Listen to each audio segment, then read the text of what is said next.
Okay. Nag-usap na. Amen. Glory to God. Ano? Wow. Ang ganda ng kanta ni Ate Salva. Ang ganda ng message ng kanta.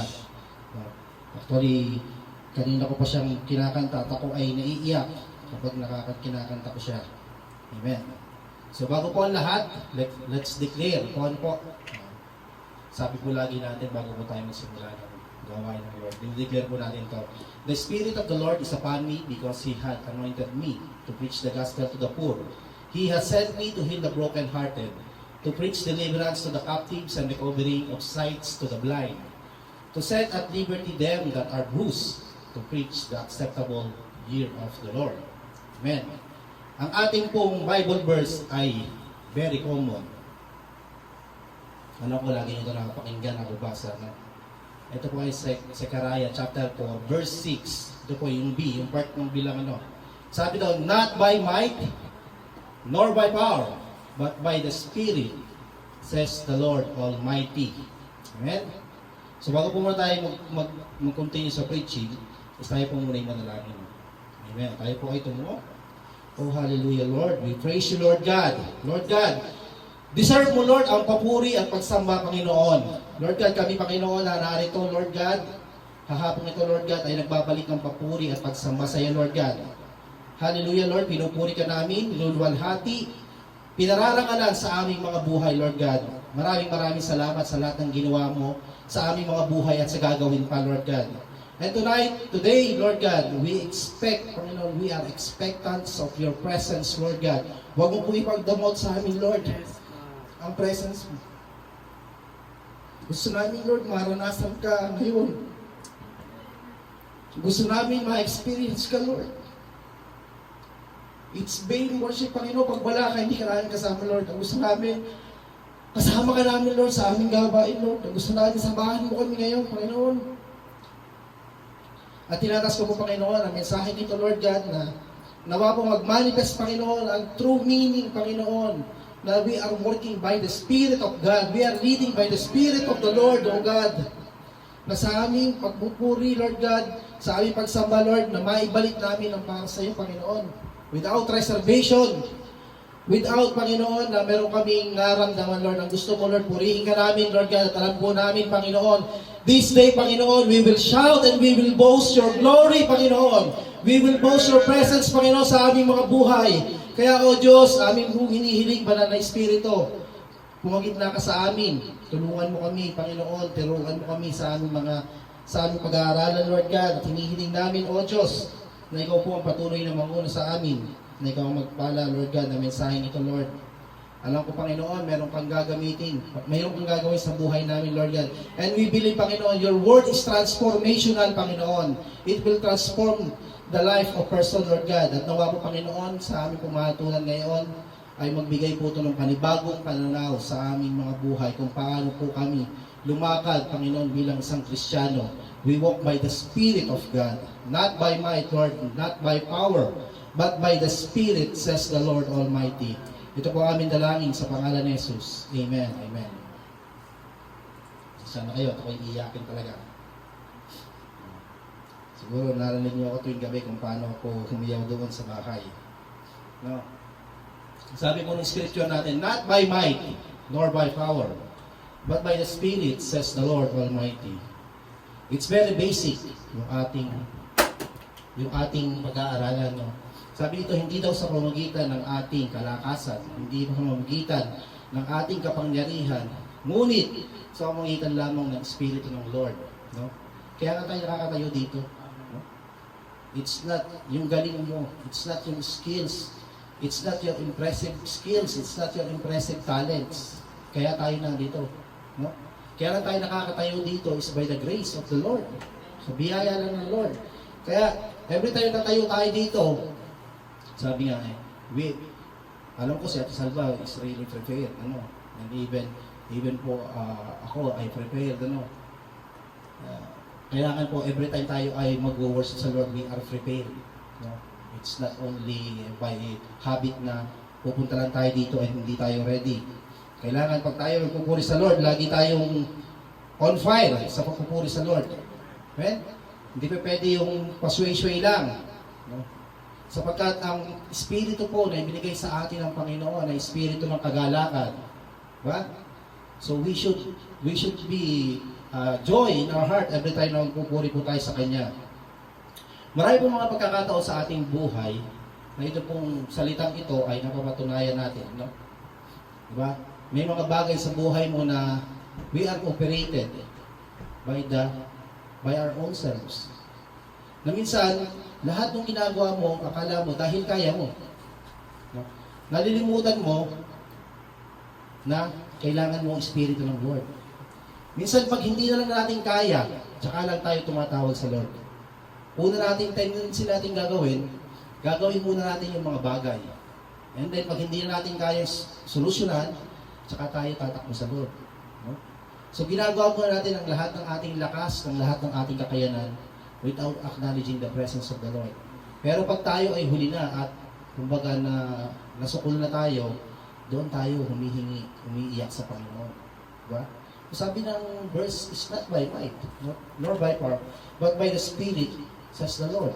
Kaya ito po yung ating topic ngayon, by my Spirit. Amen? Sabihin nyo nga, by my Spirit. By my Spirit. Natok tayo. Magkapi muna tayo. Amen. So, introduction po. Sabi po dito, actually itong message na to ay hindi po to akin. No? Ito po ay napakinggan ko lang. At ako po ay na-bless dun sa mensahe nito. Kaya gusto ko pong i-share sa inyo at dinagdagan ko lang po ng mga konting input. Ano po. So, pag pinag-usapan natin yung might, power, and strength, there is one Bible character na sa atin po ay nag-i-strike. Amen. Sino po makakasagot? Ang makakasagot po, may pre-dinner mamaya. Sino? Ang tanong ko po, kapag pinag-usapan natin sa Bible, yung might, yung power, strength, sino pong Bible character ang pumapasok sa isip mo? Amen. Samson. What? May dinner kayo. May dinner kayo mamaya. Ang sarap naman ang dinner natin. Si Samson po, ito po ay isa pong tao na picture of strength. No? Pag sinabi mong Samson, wala kang ibang pag-uusapan dyan, kundi malakas yan, di ba? Malakas. May kakayahan, may kapangyarihan. Ano? Si Samson po, siya po yung sa akin pong pagkakaalam, siya po yung strongest man who ever lived. No? Even meron po tayo ngayon, kung nakapanood nyo sa mga YouTube, meron tayo ngayong mga, alam mo yun, yung strongest man of the world. I believe, hindi po sila nakarating sa kalingkingan ni Samson. No? Pag pinapanood yung strongest man of the world, grabe yung mga binubuhat nila. Pero kung mababasa yung istorya ni Samson, grabe po ang istorya niya. No? In all scripture, makikita natin na si Samson, yung pinakamalakas physically. No? So marami tayong Bible character na malakas. Si David, actually si David nga, he fought lions, bear, di ba? Malakas siya. And also Samson, kung titingnan mo yung story niya, physically, siya talaga yung may strength. No? At ngayon, si Samson po ay binigyan at pinagkalooban ng ating Diyos ng super impressive skills, super impressive strength. No? Meron siyang kakaiba at napaka-super natural na lakas. Ang tanong, saan ba yun nanggagaling? Yung lakas si Samson, no? In fact, alam niyo po ito Samson, kung babasahin niyo yung story yan, no? Naging sakit po ng ulo yan ng mga Philistine. No? Naging sakit ng ulo ng Philistine yan. Sapagkat po yung time na yon, ang Israel po ay under po sa mga Philistine. At ang Panginoon ay dahil gusto niyang i-deliver ang bansang Israel, he used Samson. So naging sakit siya ang ulo siya sa Philistine, ng mga Philistine. Alam niyo bakit? Kasi lahat ng magagawa ng mga Philistine, ginawa na nila para matalo si Samson. No? Pinalaban na nila yung kanilang mga warriors, pinalaban nila yung kanilang mga tao. Subalit, wala pa rin magawa sa lakas ni Samson. No? Kaya nga itong mga Philistine, alam niyo, naging masyadong creative itong mga Philistine na to. Na kung hindi nila makuha o matalo si Samson sa pamamagitan ng lalaki, no?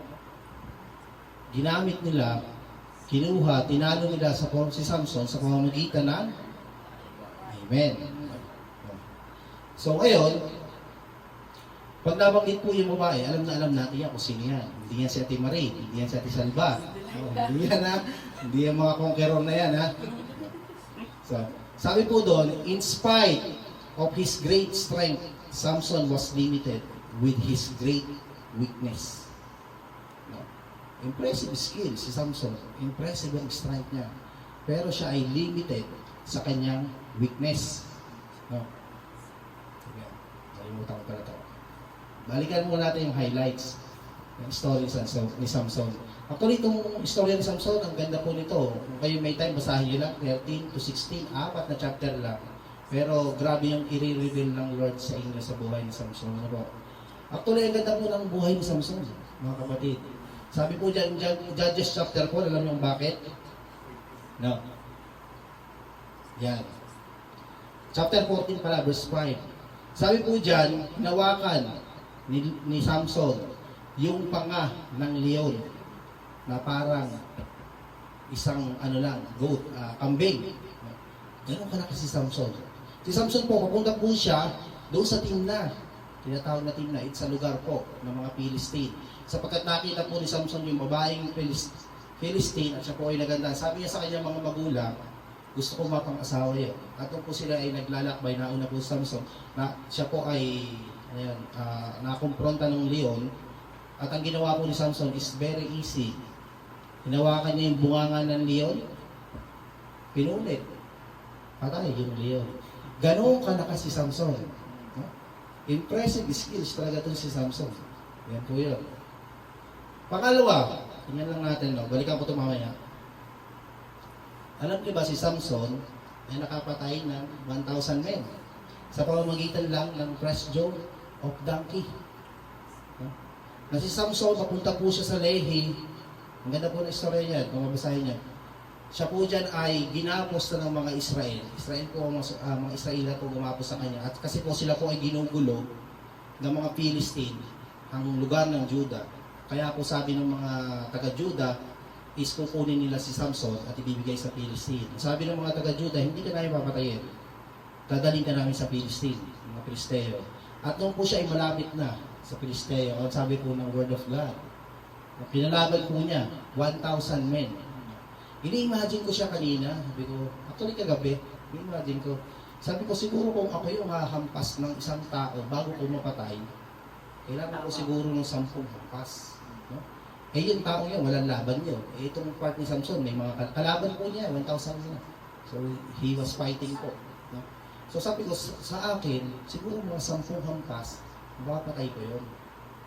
Pero sabi ko, 1,000 men, itatimes ko sa 1,000.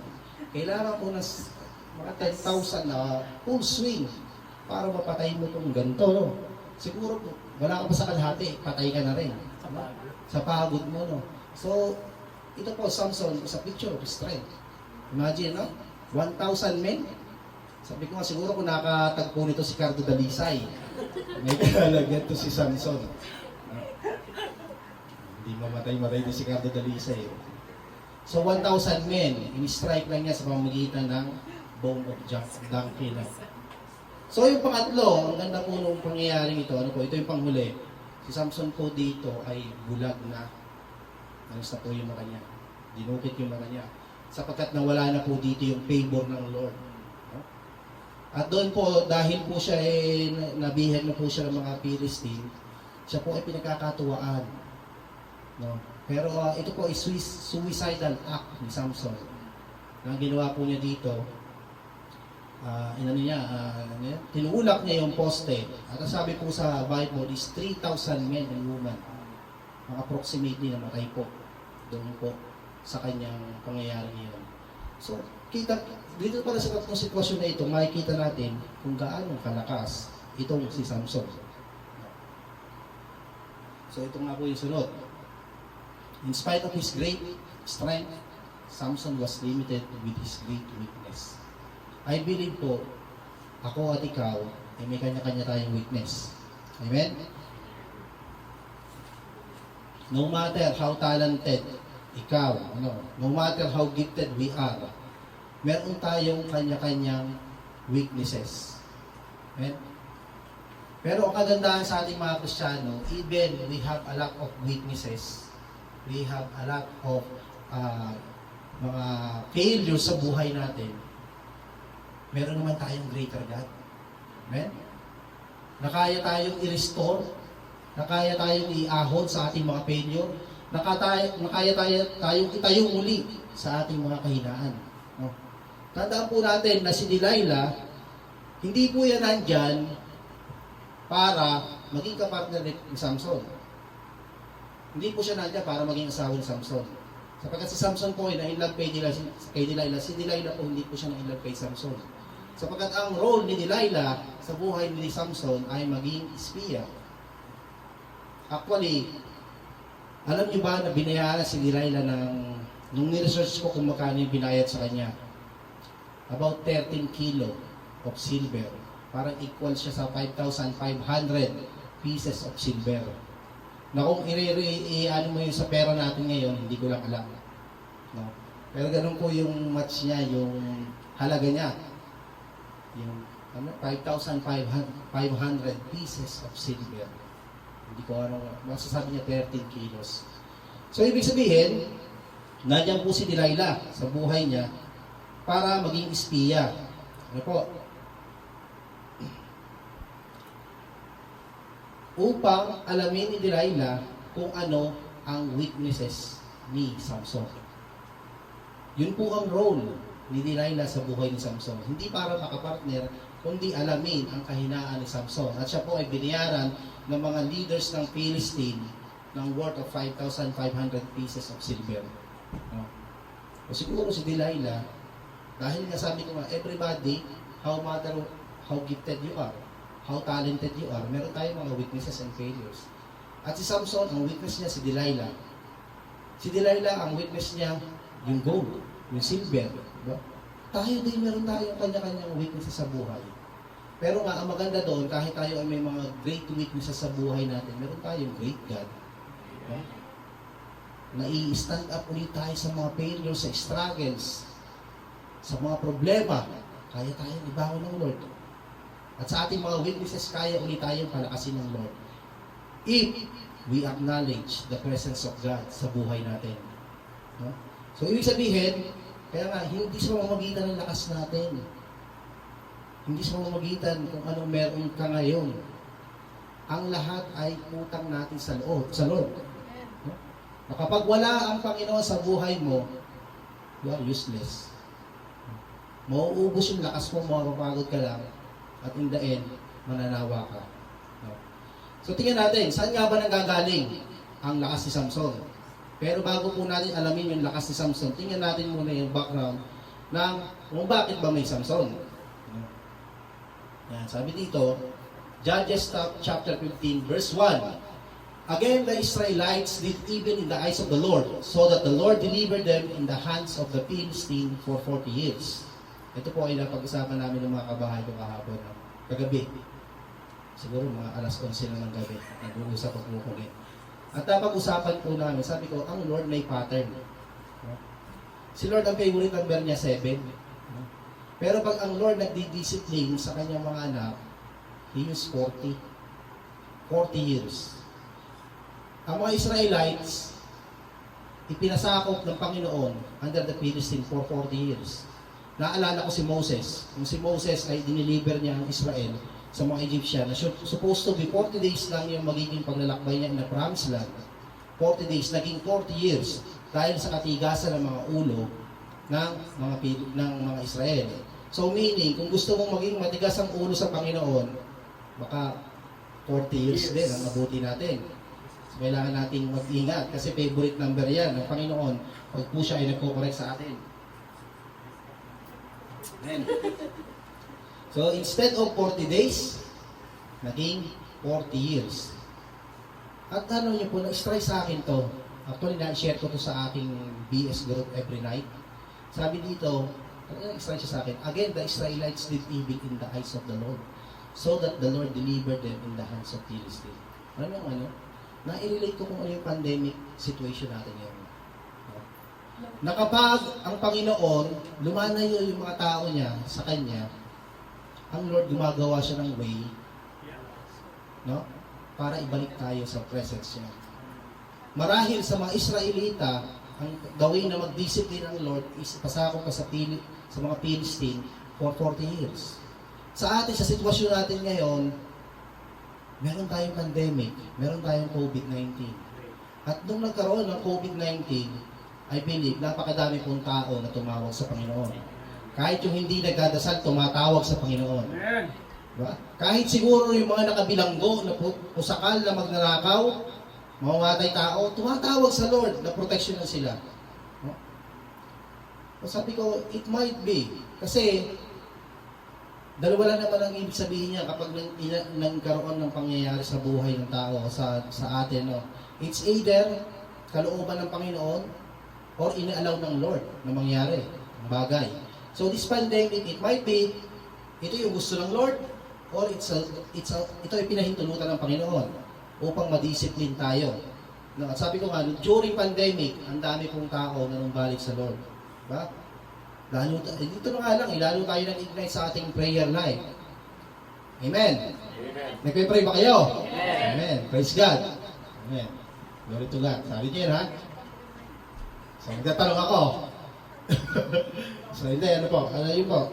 Even me, ano po, ako po ay naging kalakasan po sa akin yung pangyayari ng pandemic. Ano yung bakit? Lalo nag-arise yung aking faith sa Lord. Lalo akong, alam mo yun, na lalo akong tumawag sa Kanya. Lalo ako laging nagpe-pray. Kung okay nagpe-pray noon, grabe ngayon yung prayer ko, yung intense ng prayer ko. Sabi ko sa Lord, kukontinue ko lang talaga ito. Kukontinue ko lang. Kasi sabi ko, napakasarap sa presence ng Lord. May mga times na, aminin natin, may mga times sa buhay natin na medyo nakakatamad manalangin. Pero alam mo yan, pag nagbagabad ka sa presence ng Lord, sabi ko, Lord, ang commitment ko sa iyo, every 7 p.m., ipagpe-pray ko ang lahat na to. Pero may mga times po talaga dumadating sa akin. Ako po aminado na hindi ko po nagagawa yung 7 p.m. Meron po talaga mga times na ngayon. At may mga times na parang ang prayer ko is simple lang. Pero may mga, most of the times, I pray in the Spirit. No? Sinusunod ko ano yung covenant ko sa Lord, yung commitment ko sa Lord na 7 p.m. And every time po ako mag-pray sa Lord, I feel the presence of the Lord. Nararamdaman ko yung kapangyarihan ng Lord. Kaya ako ay laging tuwan-tuwa pag after po namin kasi na manalangin, susunod niya, may BS ako niya ng 8:30. Hanggang onwards siya, alas 11. At lagi ko po pinagmamalaki sa kanila, yung goodness ng Lord. Yung pagsagot ng Panginoon sa ating mga prayer. At isa po doon, alam nyo, isa po doon sa grupo ko ang humingi po ng prayer. At kung napansin nyo, si Ate Mel Barapanan na mag-negative kasi po halos ang buong pamilya niya ay naging prone sa COVID. So praise God, siya po ngayon is negative po yung swab test. Hindi po siya na-infect. So yung po kasama ko doon ay talaga nagpupuri, papasalamat at he want to extend yung prayer, pasasalamat sa IM Ministry. Kasi sinasabi ko, napakadaming prayer warrior ng IM Ministry na pag nilagay namin doon sa list, sabi ko nga, yung mga taong pinapanalangin namin sa COVID, noon natira, sabi ko, iisa na, halos wala na. No? Ganun sinasagot ng Panginoon ang ating panalangin. Pero ngayon, madami na uling COVID, kung napansin nyo. Kaya kailangan po natin uling maging instant sa ating panalangin. No? So yan. So ganyan po mag-disiplina ng Lord. Sabi siya to, a certain man of Sora, named Manoah. Ito po yung ama ni Samson. Ano po? Ang asawa po niya ay si yung pong ina ni Samson, di ba? Siya po ay sterile at balo. No? Sabi po ng Panginoon, ang sabi po sa kanya ng Lord, the angel of the Lord appeared to her and said, you are sterile and childless, but you are going to conceive and have a son. No? Ang ganda po nitong pagkatagpong ito. Ang Lord, nagpadala ng anghel, himik a covenant sa magulang ni Samson. It's a covenant ng Lord. Na kahit baog ka, wala kang anak, magkukunsib ka, magkakaanak ka. It's a covenant ng Panginoon. No? At sabi po doon sa number 4, now, see to it that you drink no wine or other fermented drink, and you do not eat anything unclean. So, yung pong ano ng Lord, meron po siyang condition. No? Yung covenant ng Lord, meron siyang condition na hindi mo dapat gawin ang mga bagay nito. Ang pagkain ng unclean, pag-inom ng alak, at yung number 5, because you will conceive and give birth to a son. No razor may be used. Take note, ha? No razor may be used on his head, because the boy is to a Nazirite, no, set apart to God from birth, and he will begin the deliverance of Israel from the hands of Philistines. Kahapon, natatawa ako. Sabi ko, ano ba ibig sabihin ng Nazarene? Nazarene, ano? Kasi nasa isip ko Nazarene yan. Kaya nung, kinarag ako ni Kuya Vince. And then, nung binalikan ko yung aking, ay, Nazirite pala. So, okay. Hindi kayo nakaka-relate, no? Kami nakaka-relate kami kasi kami nag-uusap. So, sinasabi ko, ano ba yung Nazarene? Akala ko Nazarene yung nabasa ko dito, yung pala Nazirite. Ibig sabihin, si Samson pala ay set apart from God mula simula. Kumbaga talagang pinili ng Lord si Samson para maging deliverance. No? I-deliver ang bansang Israel sa mga Philistine. Amen? Amen. Ayan. Ang tanong, saan nga ba talaga nanggagaling ang lakas ni Samson? No? Sabi yan, ito maganda, ng 24 na, the woman gave birth to a boy and named Samson. He grew and the Lord blessed him. And the Spirit of the Lord began to stir him while he was in Manedan between Sora and Stone. Ano po? Ito na po, nagsimula na po yung ministry ni Samson. So, pag tinanong natin ang kalimitan na mga Kristiyano, kalimitan po ako, noong una. Pag sinabi natin, saan ba nanggagaling ang lakas si Samson? No? Di ba? Miski yung mga binibiis natin mga bata, pag tinanong mo yan, nasabihin naman yan sa buhok. No?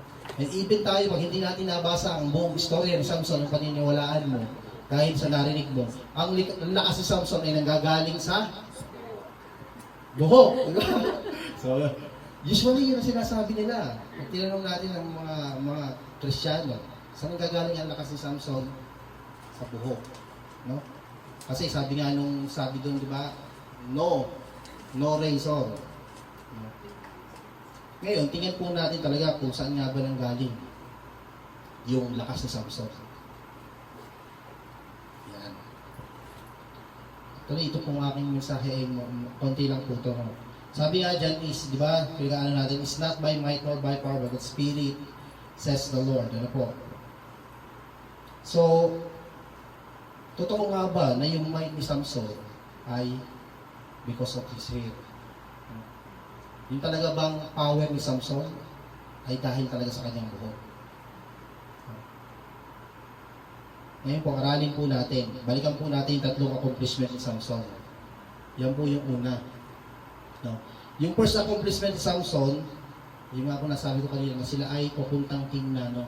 Actually, kung mababasa mo itong Samson, na-amaze ako dito. Meron sa may part siya na sabi niya,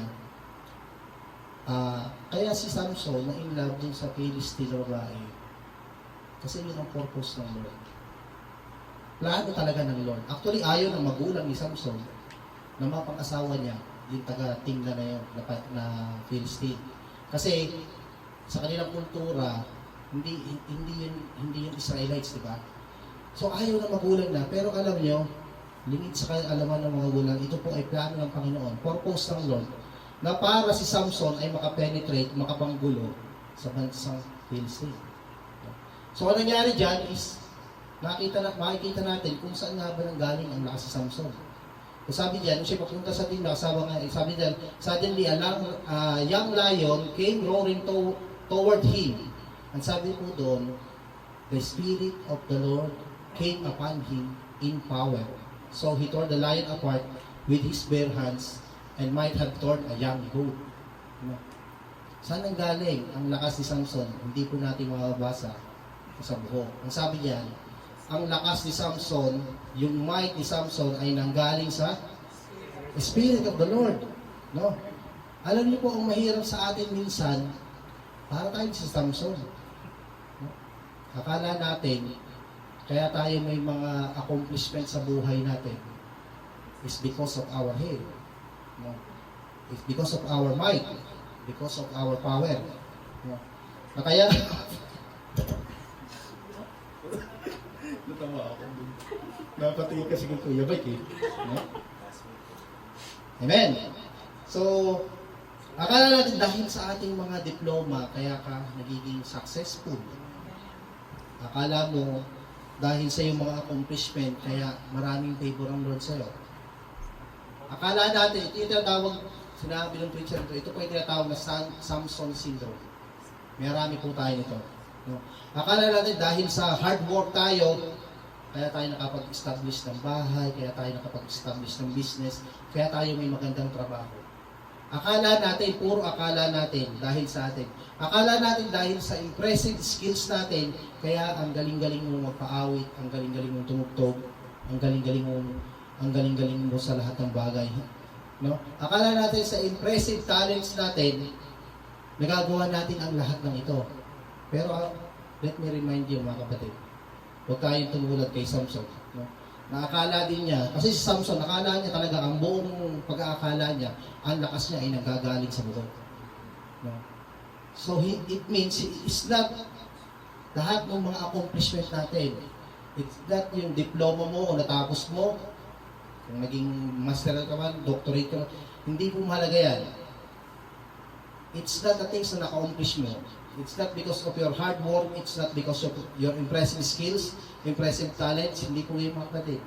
Ang katotohanan po, it's all about God. It's all about the Spirit of God. Because if the Spirit of God came upon your life, He will empower you. Palalakasin ka ng Lord. Kung saan ka mahina, doon ka niya palalakasin. At gagamitin ka ng Lord mightily. Gagamitin ka ng Lord sa kanyang gawain effectively. Amen? Kaya po napakahalaga na ang Spirit of the Lord ay kasama natin. No matter what, ang galing natin ng kumanta, galing tayong tumugtog, kapag wala po ang Spirit ng Panginoon sa ating buhay, no, kahit po kami maghihiyaw dito at kami siguro magtatumbling, hindi namin kayo kayang i-please. No? Because when the Spirit of the Lord came upon to your life, matututo kang pumalakpak at magpuri sa Lord. Amen? Amen. The Spirit of the Lord came upon your life. Ayan, amen. So, glory to God. So, ganun po. No? Hindi po namin obligasyon na kasi kami po ay nagpupuri na sa amin. So, when the Spirit of the Lord came upon to our life, kaya po natin gawin ang lahat. Pangalawang accomplishment. Ito po yung second na event na pinatay ni Samson yung 1,000 Philistine.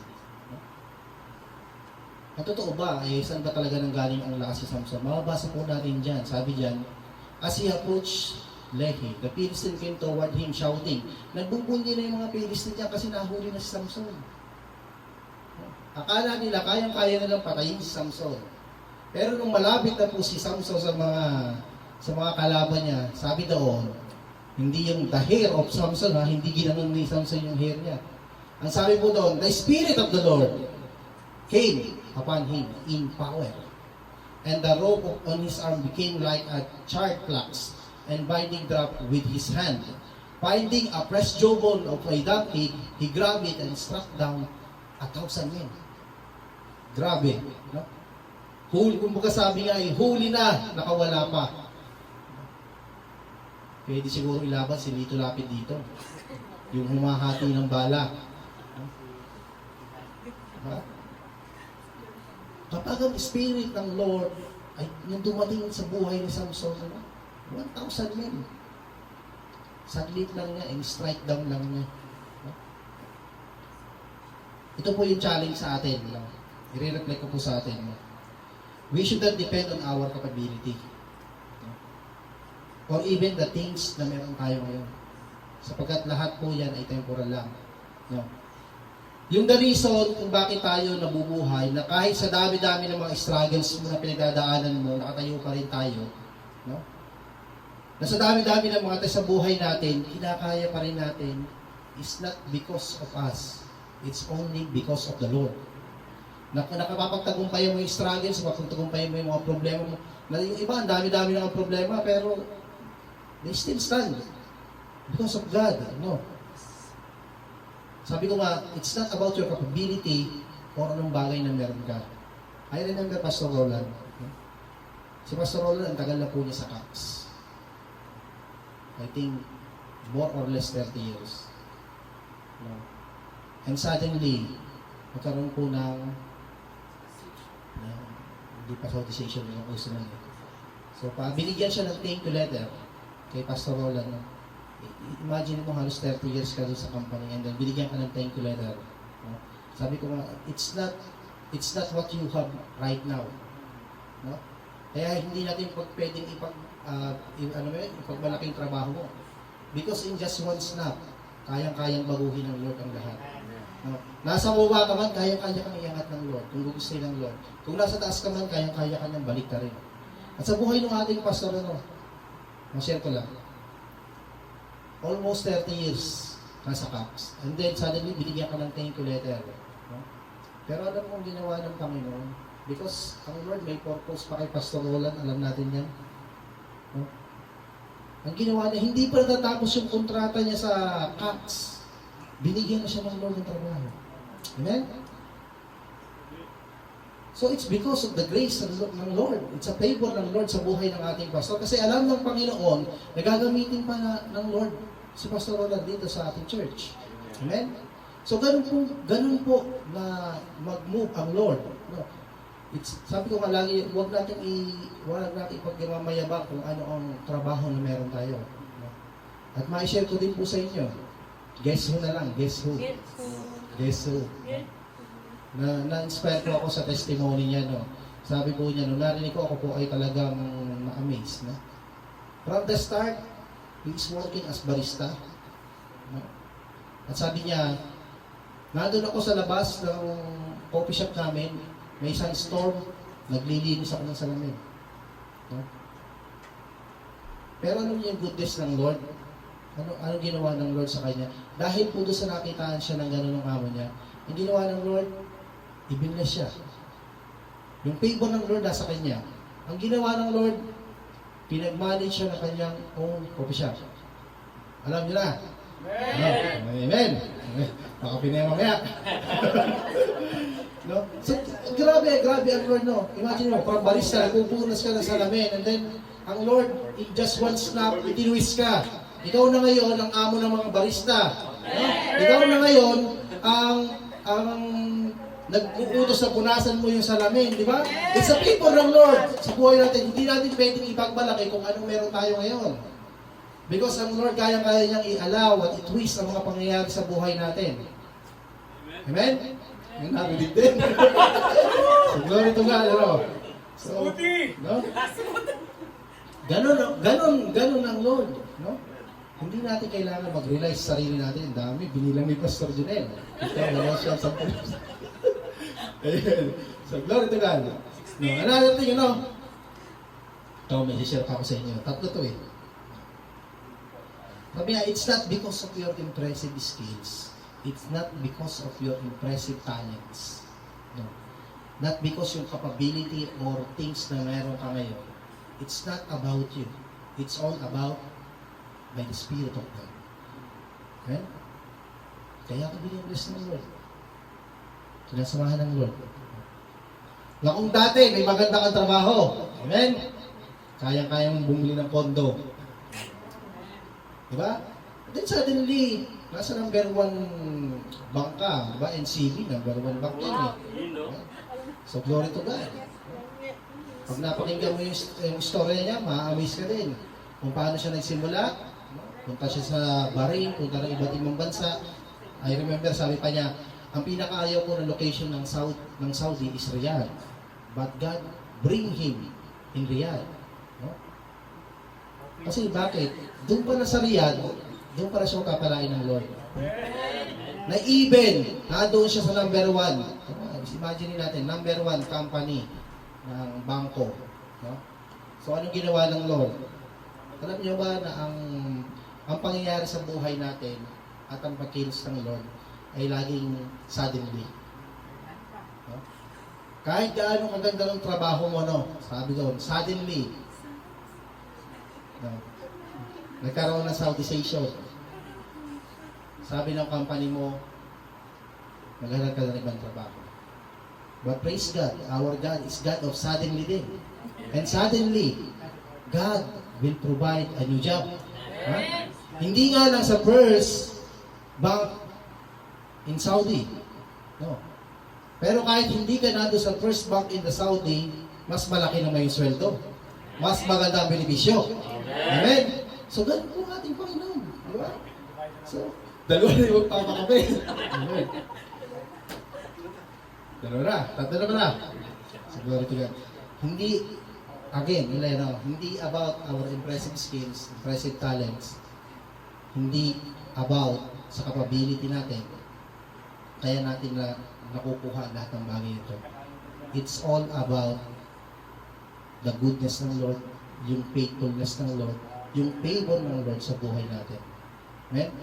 So if we acknowledge the Lord sa ating mga buhay, God will do something even greater dun sa mga nabanggit ko. Diba? Kung paano binless ng Lord yung mga tao to, yung favor ng Lord, paano sa kanila sa na-experience sila. It might be, the Lord will do exceedingly sa mga sitwasyon sa buhay niyo. Kaya kailangan lang natin, we are walk with the Spirit of God. Amen? At yung pong panghuli, ito na. Makikita natin dyan talaga. Ito na po yung pangatlong kwento. No? Sabi dyan, yung talaga si Samson ay malakas na. Sabi po dyan Samson. Then Samson prayed to the Lord, O sovereign Lord, remember me. O God, please strengthen me. Kung talagang malakas si Samson, hindi na niya kailangan mag-pray ng ganito. Alam niyo, finally, inadmit na ni Samson, no? Na-realize niya na hindi dahil dun sa buhok niya. Marirealize siya sa buhay niyo na hindi dahil sa lahat ng accomplishment niya, kaya kayo may mga ganito. No? Finally, inadmit ni Samson na ang lakas niya ay hindi talaga nanggagaling sa kanyang buhok. At yung po ay dahil lamang sa Panginoon. Alam niyo, kapag tayo ay lumakad sa Panginoon, napakaganda. Blessings will follow. Yung mga magulang ni Samson, nung tinupad nila yung covenant ng Lord, binless si Samson. No? Pero ni Samson, ito na po yung time na si Samson sinabi niya yung kanyang sikreto, yung covenant ng Lord, sabi doon, huwag siyang iaahitan, huwag siyang i-erase. Pero si Samson, ginamit niya, ginawa niya, sinabi niya kay Delilah na yung buhok niya ay putulin. Diba? Kasi akala niya, doon nanggagaling ang lakas niya. Akala ni Samson, doon nanggagaling ang lakas niya. Even siya nga, hindi niya alam na yung buhok niya, akala niya, yun ang source of lakas niya.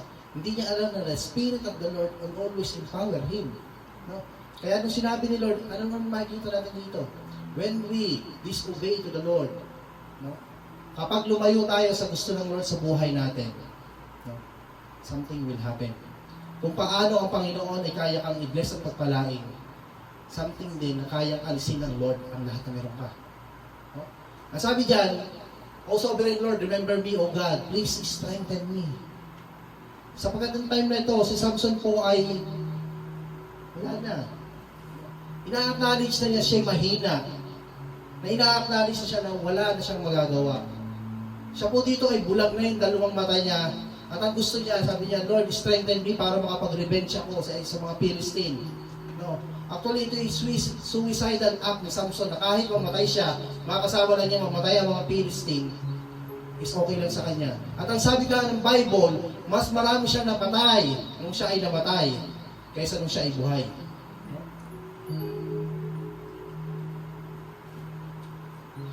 Church, dapat po ganito tayo. We have same prayer with Samson. Na every time lalapit tayo sa Lord, no?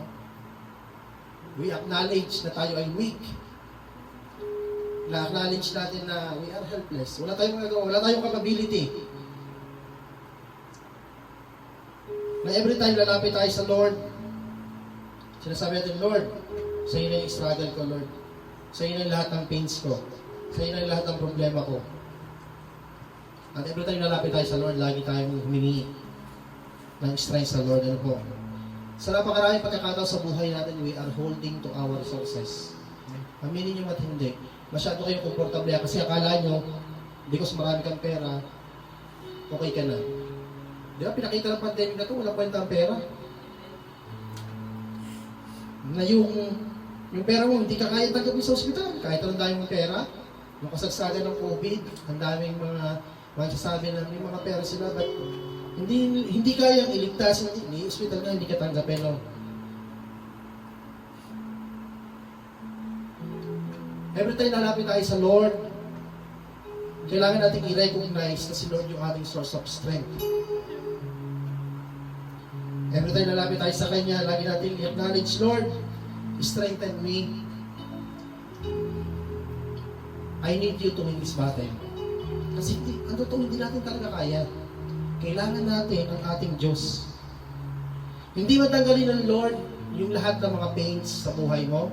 Hindi matanggalin ng Lord ang lahat ng mga bagay na nagiging problema mo. Pero sabihin mo sa Lord, Lord, bigyan mo ko ng kalakasan. Lord, strengthen me. Palakasin mo ako. So I can endure, so I can make it through. That even we walk in the water, we are not drowned. That even we walk in fire, we are not burned, mga kapatid. Kailangan natin ng Panginoon. Kailangan natin ng Lord. Tama na yung times na, alam mo yun, yung wala tayong ginawa kundi manang sa ating sariling kakayanan. Solve lahat ng mga problema natin by own self. No? I will tell you, mga kapatid, kapag tayo ay lalo nating ginagawa yung mga bagay na yun, lalong ipakikita ng Lord sa atin na hindi natin kaya. Ang gusto ng Lord, mag-humble tayo. Ang gusto ng Lord, tumawag tayo sa Kanya. Gaya ng sabi ni Samson, diba? Sabi niya, O Sovereign Lord, remember me. O God, please strengthen me. Kung hindi na natin kaya yung sitwasyon, lumapit tayo sa Panginoon. No? Lasting, mga kapatid, whatever accomplishment na narating mo, nakapagtapos ka man, naging doctorate ka man, no? Naging maganda man yung trabaho mo, marami ka mang mga 0 sa bank account mo, malaki man ang pera mo sa stocks, ang lahat po ng ito ay it's all about the generosity of the Lord. Ang lahat po ng ito po yung faithfulness and goodness ng Lord sa iyo. It's all about His love, it's all about His blessing, it's all about His favor and mercy. It's not about us, but it's about God. And tandaan po natin, we owe everything to Him. He is the source of our strength. He is the source of our hope. The source of our strength, the source of our hope is only God. Oh, hallelujah, Father God, Panginoon. Pwede po ba tayo tumayo? Hallelujah. Amen. Awitin po natin muli yung nawit natin kanina. No? So by this time, awitin natin siya. Ano ba yun? Damdamin natin yung presence ng Lord. Damdamin natin yung lyrics ng awitin. No? Yan ang hallelujah, Lord. You are the source of our strength, God.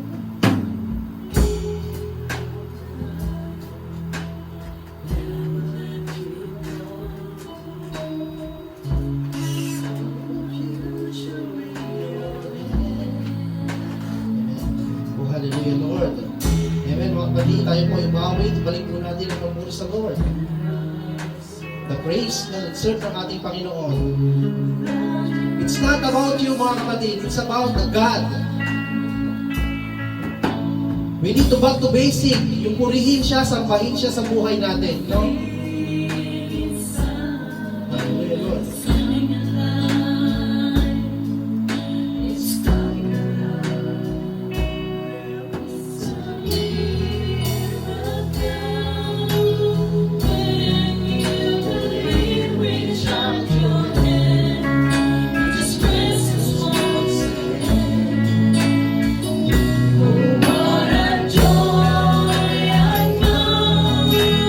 Dance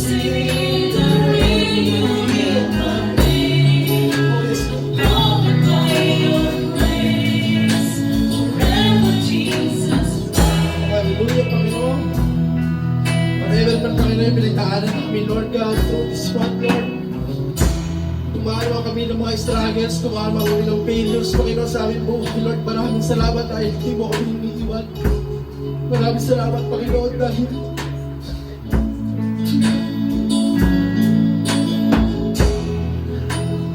napatunayan namin, Panginoon, lahat, Panginoon, ay because of you lang, Lord God. Nasa iyo kagalingan, ikaw ang source ng aming kalakasan, Panginoon. Na kahit anumang pagdaanan namin, Lord, hindi namin kailangan matakot. Dumaan man kami sa tubig, hindi kami malulunod, Panginoon. Dumaan man kami sa apoy, hindi kami masusunod sapagkat alam namin, oh Lord, nandyan ka, Lord. Hallelujah, Panginoon. Kaya, Panginoon, ang buhay namin ay talagang dapat ipag-serve lang sa iyo. Dapat, Panginoon, ipinalaman sa iyo, Lord God, ang pinakataas. Mapunin pagsama sa aming mga buhay, Lord God. O Church, itaas po natin ang ating kamay at sama-sama natin sa bahay ng ating Panginoon sa magitan ng ating team.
Salamat, Lord God, for reminding us, Lord God, that everything we owe to you, Lord God, for reminding us, Lord God, na magagawa namin, Panginoon, ang lahat ng bagay through you, O Lord Jesus Christ, the source of our strength, the source of our victory, the source of our hope, Lord God, is only you, God. Sa even, Lord, we facing a lot of trials, struggles sa aming buhay, Panginoon, mananatili kaming nakatayo, sapagkat alam namin na kasama-kasama ka namin, Lord God, na ikaw ang nangako sa amin na hindi mo kami iiwanan, na hindi mo kami mababayaan, Panginoon. Maraming salamat, Lord God. And I pray, Lord God, nalugod ka po sa amin ngayon, Lord God. At salamat po sa presensya ng iyong banal na Espiritu, Lord God. Salamat po, Panginoon. Ito pong mensahe ito, Lord God, ay nawa po ay mag-transform sa buhay ng bawat isa na lumakad kami, Panginoon, by faith and not by sight. Ituon namin ang aming paningin sa iyo, Panginoon, the author and finisher of our faith. Na everything, Panginoon, we will do everything, nothing is impossible through you, O Lord God. Na ikaw ang aming source of strength, the source of hope, and the victory in our life. Oh, hallelujah. Can we clap para Lord God? Can we clap?